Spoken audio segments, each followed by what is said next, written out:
Okay, tetracycline का जो दूसरा डेरिवेटिव है वो है डीऑक्सीसाइक्लिन। अच्छा, डीऑक्सीसाइक्लिन हमें पता लगेगा कि डी से मतलब रिमूव ऑक्सी मतलब ऑक्सीजन साइकिल में से, ठीक है। तो ये नाम से बस थोड़ा सा ये आइडिया होता है। ये बेसिक टेट्रासाइक्लिन का मैंने स्ट्रक्चर बना दिया, वही जो हम लोगों ने पहले भी स्टार्ट में टेट्रासाइक्लिन से करना, ठीक है। होगा कि इसकी हम रिडक्शन करेंगे। रिडक्शन का मतलब होता है एडिशन ऑफ हाइड्रोजन, पर ये कैटलिस्ट हाइड्रोजन का मतलब हाइड्रोजन एटम होता है। होगा ये कि ये एक्सेस में होगा हाइड्रोजन हमारे पास, होगा ये फॉर एग्जांपल बस 2 हाइड्रोजन है, ठीक है। और ये होगा किसी प्रेजेंस में रोडियम, ये कैटलिस्ट के प्रेजेंस में रिएक्शन होगा ये कि 2 हाइड्रोजन है।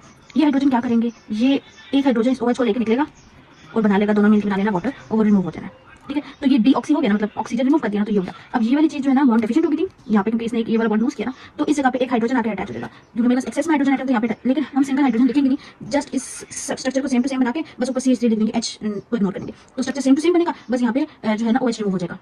सो ऑफ कैमरा मैंने ये बनाया, देखो सेम टू सेम है, बस एक स्टेप रिएक्शन है। कैटलिस्ट लिख दो कि हाइड्रोजन एटम में प्रेजेंट है और रोडियम पे प्रेजेंट होता है, या रिडक्शन हो रही है, ये OH रिमूव हो जाएगा, सिर्फ CH3 बाकी रह जाएगा। तो ये जो न्यू बना है ये पोजीशन 6 होती है। कैसे पता लगा मुझे, यहाँ से कार्बन नंबर शूट था 1 2 3 4, फ्यूज वाले को छोड़ के 5, फिर फ्यूज वाले छोड़ के 6, तो 6 पोजीशन पे रिडक्शन की थी, ठीक है। तो इस वाले स्ट्रक्चर का नाम है डीऑक्सीसाइक्लिन।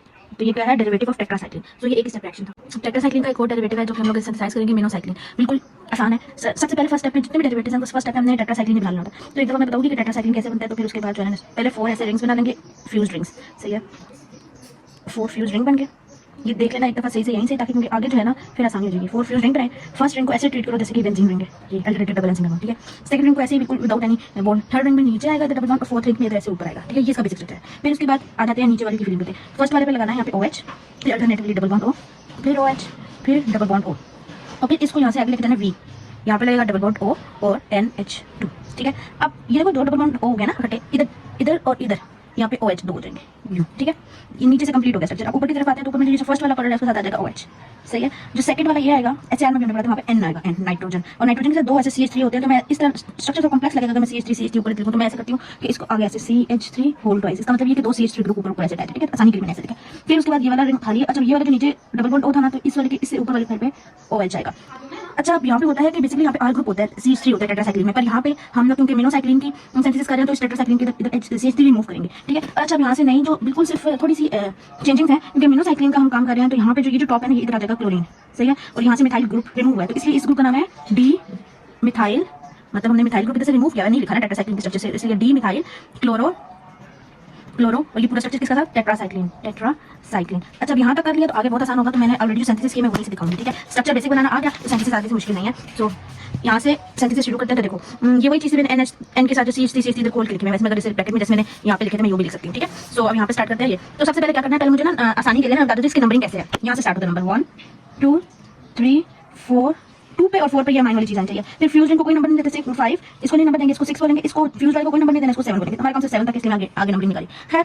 अभी हमने इस स्टेप में वेरी फर्स्ट स्टेप में क्या करना है कि रिमूव करना है इस क्लोरीन को, ऊपर जो क्लोरीन है उसको रिमूव करना है, इस वाले रिमूव और OH को रिमूव करना है। तो ये 7 पोजीशन पे क्लोरीन है, तो मैंने लिखा है -7, मतलब 7 पोजीशन से माइनस कर दिया मैंने क्लोरीन। 6 पोजीशन पे OH है, तो मैंने कहा कि मैं माइनस कर दिया 6 पोजीशन से OH, ठीक है। और ये किसके प्रेजेंस में होता है, हाइड्रोजन की प्रेजेंस में, मतलब ये दोनों चीजें रिमूव होंगी तो इस जगह पे कोई तो कुछ तो आएगा, तो इस जगह पे हाइड्रोजन हो जाएगा। इनविजिबल है, लिखने की जरूरत नहीं पड़ती कि मैं खोल के लिखूंगी, यहाँ मैंने 2 H डाल दिए। सो इस प्रोसेस का नाम है, जो मैंने 2 चीजें रिमूव की हैं तो उधर जाके हाइड्रोजन ऐड किया, तो हाइड्रोजन मतलब हाइड्रो की प्रेजेंस में हाइड्रोजन लाइसिस, हमने लाइसिस किया, मतलब ये चीज निकाली है। तो 7 पोजीशन पे क्लोरीन रिमूव किया और 6 पोजीशन से OH रिमूव किया। तो फर्स्ट स्टेप में ये किया कि ये ऊपर से, तो देखो स्ट्रक्चर एज इट इज उठा के लिखती है, बस ऊपर यहाँ पे क्लोरीन और दूसरा जो यहाँ पे OH था वो रिमूव हो गया। सो अब वेरी नेक्स्ट स्टेप में हमने करानी है नाइट्रेशन। नाइट्रेशन होती है in the presence of nitric acid HNO3 और H2SO4 as a catalyst use होता है, मतलब जो कि रिएक्शन को धक्का देता है, स्पीड अप करता है, यार हो जाओ शुरू। ओके सर, अच्छा इसमें यह है कि नाइट्रेशन होगी कहां पे, इतने सारे रिंग्स हैं, तो उस चीज में ध्यान रखना जो एरोमेटिक रिंग है, एक ही मेरे पास बेंजीन वाला पहला रिंग था ना, उसमें नाइट्रेशन होगी। अब उसमें किधर होगी, तो देखते हैं कि पहले उसमें कौन सा ग्रुप लगा, उसमें लिखा है ऑर्थो पैरा ग्रुप, मतलब हाइड्रोक्साइड OH ग्रुप है। OH जो होता है वो ऑर्थो पैरा ग्रुप होता है, मतलब नाइट्रेशन का NO2 लगना होता है ना नाइट्रेशन में, वो या तो OH की ऑर्थो वाली पोजीशन पे लगेगा या पैरा वाली पोजीशन पे लगेगा। तो ऑर्थो वाली इस पोजीशन पे तो नहीं लग सकता, ठीक है। इस पोजीशन पे लग तो जाए, लेकिन वो हिंड्रेंस वाला इशू है, तो ज्यादा स्टेबल जो बनेगा वो इधर आके NO2 लगेगा। तो देखो नाइट्रेशन डायरेक्ट स्टेप में लिखना कि नाइट्रेशन हो गया, सेम उठा के इधर लिख लेना है, ठीक है। इस वाले देखो मैंने ये कंप्रेस करके लिखा है, मतलब खोल बंद करके लिख दिया। तो जहाँ पे ये ऊपर वाला पैरा वाली डायरेक्शन थी उसमें मैंने NO2 लिखा था, नाइट्रेशन हो गया। सो अब बेसिकली अब नेक्स्ट स्टेप इससे भी आसान है कि इसकी रिडक्शन करनी है। देखो यहाँ पे ऑक्सीजन एंड NO2, मुझे यहाँ पे एग्जैक्ट ये वाला ग्रुप चाहिए, ये देखो CH3 होल ट्वाइस वाला, ठीक है। तो मैंने इस नेक्स्ट स्टेप में मैंने कहा रिडक्शन की, रिडक्शन होता है एडिशन ऑफ हाइड्रोजन्स, तो मैंने एडिशन ऑफ हाइड्रोजन्स की है, ठीक है, रिडक्शंस की है in the presence of catalyst form aldehyde HCOH, ये इसको फॉर्म एल्डिहाइड बोलते हैं। इसके प्रेजेंस में ये रिएक्शन कैटलिस्ट होता है, और यहाँ पे NO2 है ना, ये और रिप्लेस हो जाएगा CH3 से, और 2 है ना तो वो होल ट्वाइस हो जाएगा। सो ये देखो ये बन गया मोनोसाइक्लिन, जो कि बिल्कुल टेट्रासाइक्लिन की तरह है, बस यहाँ पे जो है ना एग्जैक्ट ये वाला ग्रुप आ गया, तो इसमें कोई मुश्किल नहीं थी। बहुत फिर से समझिए सबसे टेट्रासाइक्लिन का बेसिक स्ट्रक्चर बनाया मैंने, उसमें से मिथाइल ग्रुप रिमूव किया था, इसलिए इसको डीमिथाइल बोला, और 7 इसमें क्लोरो था तो क्लोरो टेट्रासाइक्लिन इसको लिखा। फिर उसके बाद डिहाइड्रोजनेसिस की, जनरलाइसिस की, इसमें से क्लोरीन और हाइड्रोक्साइड रिमूव किया, जगह पे हाइड्रोजन ऐड हुआ, पर वो इनविजिबल है क्योंकि मुझे जरूरत नहीं है कि इसको कॉम्प्लेक्स बनाने के लिए H2 लिखूं, ठीक है। उसके बाद नाइट्रोजन की के लिए क्वेश्चन था कि नाइट्रोजन कहां होगी, तो 4 इंच में वो वाला रिंग जो एरोमेटिक रिंग है उस पे जाकर नाइट्रोजन होती है। नाइट्रोजन तो पता लगा ऑर्थो हो सकती है या पैरा पे हो सकती है, तो ऑर्थो वाले पोजीशंस पे भी होती है, वो वाले भी हमारे पास साइड प्रोडक्ट्स बनते हैं, लेकिन ज्यादा जो नाइट्रोजन में जो ज्यादा बनते हैं वो पैरा वाले पे होते हैं। पैरा वाले पे NO2 लग जाए, मुझे यहाँ पे NO2 भी चाहिए, मुझे यहाँ पे भी हाइड्रेशन चाहिए ताकि ये वाला ग्रुप सेम इधर भी आ जाए, तो ये ऑक्सीजन में रिप्लेस हो जाएगा CH3 और ये जो 2 है वो होल ट्वाइस बन जाएगा, तो ये एग्जैक्ट, और ये प्रेजेंस रिडक्शन होगी इन प्रेजेंस ऑफ 4 हाइड्रो, ये मेरे पास बन गया मिनोसाइक्लिन।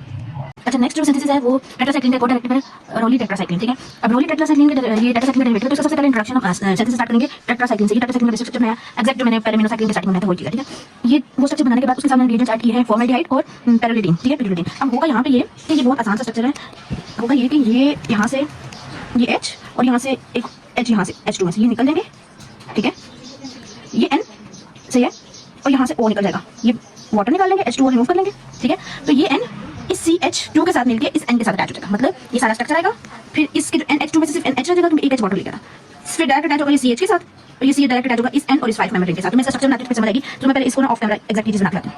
तो यहाँ से कंटिन्यू करते हैं, मैं बना लिया मैंने, देखो ये पहला स्ट्रक्चर वैसे का वैसे ही है, टेट्रासाइक्लिन का उठा के, ठीक है। NH2 था तो मैंने NH रहने दिया, एक H निकल गया तो देखो सिर्फ NH रहेगा। फॉर्मल्डिहाइड का CH2 था, ये CH2 हो गया, फॉर्मल्डिहाइड का O, एक N का H, ठीक है। और ये जो पैरेलल रिंग था मतलब कि 5 मेंबर रिंग था, इसके एक कॉर्नर पे N था, इनके साथ एक H था, उस H में निकल जाना है, तो सिर्फ N बच गया और रह गई। तो ये बन गया मेरे पास रोली टेट्रासाइक्लिन, और इसमें से क्या चीज रिमूव हुई है, एक H यहाँ से, एक H यहाँ से और एक O वहाँ से, फॉर्मल्डिहाइड को ये मिलकर वाटर रिमूव करती है, ठीक है। बाय प्रोडक्ट में वाटर हो गया, और ये मेरे पास क्या बन गया रोली टेट्रासाइक्लिन। और तो हमने क्या क्या पढ़ा है, हमने टेट्रासाइक्लिन की सिंथेसिस में एक हमने पढ़ा है रोली टेट्रासाइक्लिन, एक हमने पढ़ा है मिनोसाइक्लिन, फिर हमने पढ़ा था डॉक्सीसाइक्लिन, और हमने सबसे पहले पढ़ी थी मिथासाइक्लिन। तो सब तकरीबन सेम थे, अगर इनको थोड़ा सा लोग डिफरेंशिएट देखें तो जो मिथासाइक्लिन था उसमें रिंग नंबर 2 पे यहाँ पे जहाँ पे OH आता था वहाँ पे डबल बॉन्ड CH2 बन गया था, ठीक है। और कुछ डिफरेंस नहीं था, बाकी सारा टेट्रासाइक्लिन के बेसिक स्ट्रक्चर की तरह था। जो डॉक्सीसाइक्लिन था तो उसमें हम लोगों ने यहाँ पे OH को रिमूव किया था, इसलिए इसको ऑक्सी बोलते हैं, डीऑक्सी मतलब रिमूव किया था ऑक्सीजन, वहाँ पे CH3 आ गया, मतलब कि मिथा में डबल बॉन्ड CH2 था, ठीक है, जो कि डॉक्सी में CH3 आ गया था, ठीक है। बाकी सारा सेम स्ट्रक्चर जैसे कि फिर मिनोसाइक्लिन में जहाँ पे यहाँ पे फोर्थ पोजीशन पे जो चीज होती है वही चीज यहाँ पे फर्स्ट वाले रिंग में आ जाती है NCH3 होल ट्वाइस। बाकी सारा टेट्रासाइक्लिन का स्ट्रक्चर है, जबकि रोली टेट्रासाइक्लिन में एक हमने ये पैरेलल रिंग अटैच कर लिया था, बाकी सेम टू सेम।